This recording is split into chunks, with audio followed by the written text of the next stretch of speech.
Hello everyone, welcome to my new another blog. দীর্ঘ 3 মাস পর আবার নতুন একটু ভিডিও নিয়ে চলে আসলাম আপনাদের মাঝে। আজ আমরা চলে এসেছি আমাদের গ্রামের সুন্দর একটি ঈদ মেলায়। মেলাটি খুবই বড় নয়, তবে এই মেলায় আলাদা রকম একটা ফিল আছে। এই যে আমরা যে রাস্তা দিয়ে ঢুকেছি, এই রাস্তাটার নাম হচ্ছে হাওয়াই রোড। এই রোডটা মোটামুটি এখন অনেক ভাইরাল। সত্যি বলতে সামনাসামনি এই রোডটা অনেক সুন্দর লাগে। মেলায় ঢোকার সাথে সাথে আপনার চোখে পড়বে দুই পাশ দিয়ে সাজানো সুন্দর সুন্দর ফুচকার দোকান। যে ফুচকার দোকানগুলো রাস্তাটাকে আরো সুন্দর করে তুলেছে, এবং রাস্তার সাথেই যে হচ্ছে একটা নদী, যে নদীর কারণে এই রোডটা আরো সুন্দর লাগছে।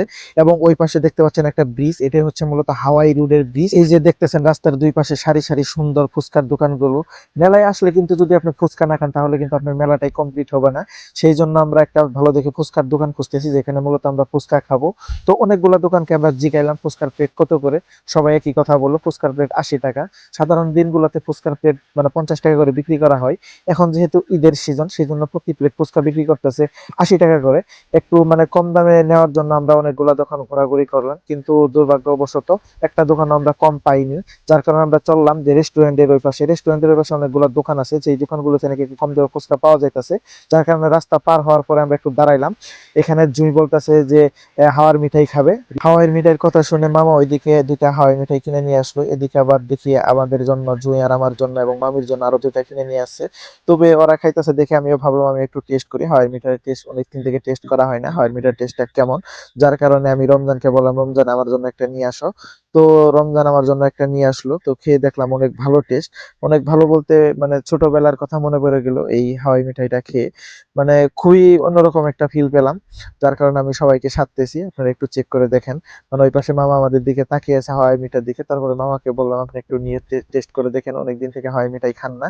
তবে এই মেলাগুলো আমাদেরকে অনেক মানে ছোটবেলার স্মৃতি মনে করিয়ে দেয়। আপনারা এরকম ফুচকা এবং চটপটির দোকান থেকে হয়তো ভাবতেছেন ঈদের কারণে হয়তো এই ফুচকা এবং চটপটির দোকানগুলো রাস্তার দুই পাশ দিয়ে সুন্দর সুন্দর করে বসে আছে, কিন্তু বিষয়টা এরকম না। প্রত্যেকদিন বিকেল বেলা আসলে আপনারা হাওয়াই রোডে এরকম অসংখ্য দোকান দেখতে পারবেন।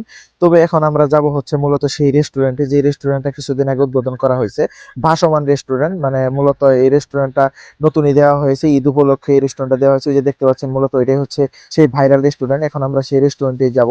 কিছুদিন আগে বলতে ঈদের 3 থেকে 4 দিন আগে এই রেস্টুরেন্টের উদ্বোধন করা হয়। এটা হচ্ছে মূলত এক ধরনের ভাসমান রেস্টুরেন্ট। মাদারগঞ্জ হাওয়াই রোডের সাথেই এই রেস্টুরেন্টটা তৈরি করা হয়েছে। এই দেখেন, এটা হচ্ছে রেস্টুরেন্টের গেট।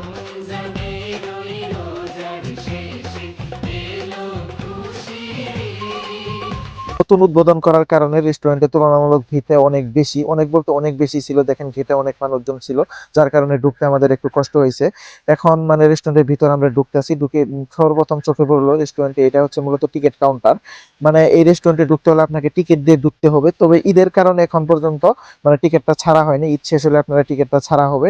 তবে দেখেন এটা হচ্ছে রেস্টুরেন্টের ভিতরের দৃশ্য, খুবই আমার কাছে খুবই সুন্দর লাগলো। যদি এখানে পানি থাকতো তাহলে আরো বেশি আমার কাছে সুন্দর লাগতো। তবে দেখেন কি পরিমাণ মানে মানুষজন, আমার কাছে খুবই ভালো লাগছে। অনেক মানুষ দেখলাম টিকটক বানাইতেছে, অনেকে দেখি সেলফি উঠতেছে। তবে আমার কাছে যে জিনিসটা সবচেয়ে বেশি খারাপ লাগছে সেটা হচ্ছে খাবার। তবে এই রেস্টুরেন্টে ঢোকার পরে আমরা বুঝতে পারলাম যে এখানে ফুচকা ছাড়া আর কোনো কিছুই পাওয়া যায় না। তারপরে ওনাদের যে লোকজন আছে তাদের সাথে একটু কথা বললাম যে ফুচকা ছাড়া অন্য অন্য কিছু পাওয়া যায় কিনা। তারা আমাদেরকে একটা মেনু ধরিয়ে দিল, সেখানে আছে শুধু ফুচকা প্লাস চটপটি, এই দুটা ছাড়া কোনো খাবার নেই। এবং তারপরেও মানে আমার কাছে ফুচকার দামটা একটু বেশি মনে হলো বাইরে ফুচকার থেকে, এবং ভিতরে ফুচকাটা মানে আমার কাছে দামটা অনেক বেশি হওয়া মানে মনে হওয়ার কারণে আমরা মানে রেস্টুরেন্ট থেকে বেরিয়ে পড়লাম। বেরিয়ে আমরা ভাবলাম যে যেহেতু ফুচকাই খাবো তাহলে হচ্ছে আমরা ফুটপাতের দোকান থেকে খাই, এবং ফুটপাতের দোকানে ফুচকা খাওয়ার মজাই আলাদা। এখন আমাদের ফুচকা খাওয়া শেষ, এখন আমরা বাড়িতে চলে যাব। যার কারণে আমরা অটো খুঁজতেছি। প্রত্যেকবার আমরা যে বিপদে পড়ি সেটা হচ্ছে গাড়ি। একটা বারও বাড়িতে যাওয়ার সময় আমরা গাড়ি পাই না। তবে এখন আমরা ব্রিজ পার হবো, ব্রিজের ওই পারে আমাদের এলাকার অটোগুলা মানে দাঁড়িয়ে থাকে আমাদের নিয়ে যাওয়ার জন্য।